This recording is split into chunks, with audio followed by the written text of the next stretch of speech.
દાહોદના ફતેપુરામાં શંકાસ્પદ તેલનો જથ્થો ઝડપાયો.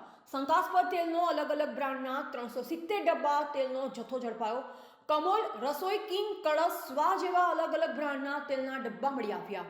ફતેપુરા આદિવાસી બહુમૂલ્ય ધરાવતો તાલુકો અહીં વસવાટ કરતા આદિવાસીઓ ભોળા છે, જેનો ફાયદો ઉઠાવી વેપારીઓ આદિવાસી પ્રજા ગેરકાયદેસર રીતે ડુપ્લિકેટ અને એક્સપાયરી ડેટવાળી વસ્તુ પધરાવી દઈ મોટો નફો કમાવાની લાઈમાં આરોગ્ય સાથે ચેડા કરી રહ્યા છે. ત્યારે આ બાબતે ફૂડ એન્ડ ડ્રગ્સ વિભાગ પણ જાણે ઊંઘતું જોવા મળી રહ્યું છે. ફતેપુરા તાલુકામાં અવારનવાર ખાદ્ય ચીજવસ્તુઓ તેમજ ડુપ્લિકેટ ચીજવસ્તુ એક્સપાયરી ડેટની તેમજ ભડતા નામની ચીજવસ્તુનું પણ બેરોકટોક વેચાણ ચાલી રહ્યું હોવાની ચર્ચાએ ખૂબ જ જોર પકડી છે. ત્યારે આજે ફતેપુરા તાલુકામાં સ્થાનિક આદિવાસી આગેવાનો દ્વારા શંકાસ્પદ તેલ ભરેલી આઈસર ગાડી ઝડપી પાડી.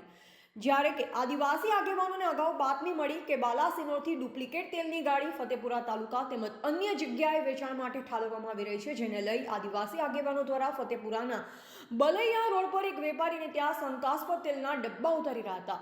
જે સમયે આવી પહોંચ્યા અને રેડ કરી અને જે તેલ ભરેલ ગાડીને ફતેપુરા મામલતદાર કચેરી ખાતે લઈ જઈ ફૂડ એન્ડ ડ્રગ્સ વિભાગને જાણ કરી હતી. ત્યારે જેને લઈ ફૂડ એન્ડ ડ્રગ્સ વિભાગની ટીમ પણ ફતેપુરા મામલતદાર કચેરીએ દોડી આવી અને શંકાસ્પદ તેલના જથ્થાને સીઝ કરી તેલના સેમ્પલ લઈ તપાસ માટે લેબમાં મોકલવામાં આવ્યા.